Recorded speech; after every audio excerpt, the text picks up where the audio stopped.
বাগুইহাটির জোড়া মন্দির মোড়ে ভয়াবহ অগ্নিকাণ্ডে পুড়ে ছাই হয়ে গেল একটি বেসরকারি এসি বাস। তবে সৌভাগ্যবশত ঘটনাস্থলে কোনো যাত্রী ছিলেন না। খবর পেয়ে দ্রুত পৌঁছে যায় লেকটাউন ফায়ার ব্রিগেড, বাগুইহাটি থানার পুলিশ ও ট্রাফিক গার্ড। যৌথ উদ্যোগে আগুন নিয়ন্ত্রণে আনা হয়। কন্ট্রাক্টরের বয়ান অনুযায়ী বাসটির শর্ট সার্কিট থেকেই আগুনের সূত্রপাত হতে পারে বলে প্রাথমিকভাবে অনুমান করা হচ্ছে। গাড়ির নম্বর কত? 1794। কিভাবে আগুন লাগলো? শর্ট সার্কিট হয়। Short circuit? এটা বাসটা কতদিনের পুরনো? বেশি দিন 13 বছর। কিভাবে অনুমান করা যাচ্ছে কিভাবে আগুন লেগে যেতে পারে?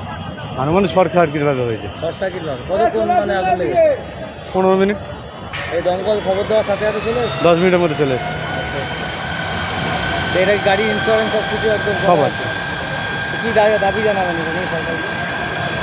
মেনটেন্যান্স ভালোভাবে হবে। ঘটনায় হতাহতের কোনো খবর নেই।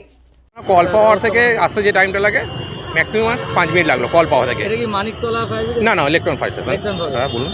তো কিভাবে আপনারা কি অনুমান করছেন? আমরা দীর্ঘদিন এটা করেন। এটা তদন্ত হবে, আমরা এইভাবে বলতে পারি না, এটা ফরেন্সিক গিয়ে একটু দেখতে হবে, এটা এইভাবে বলা যায় না, আমি বলতে পারবো না। আগুনটা কোথা থেকে লেগেছে বলে না এটা এখন আমরা ইনভেস্টিগেশন করে দেখতে হবে, এটা এইভাবে বলা যায় না। কোনো মানুষ কোনো না এনজিওর কিছু নেই?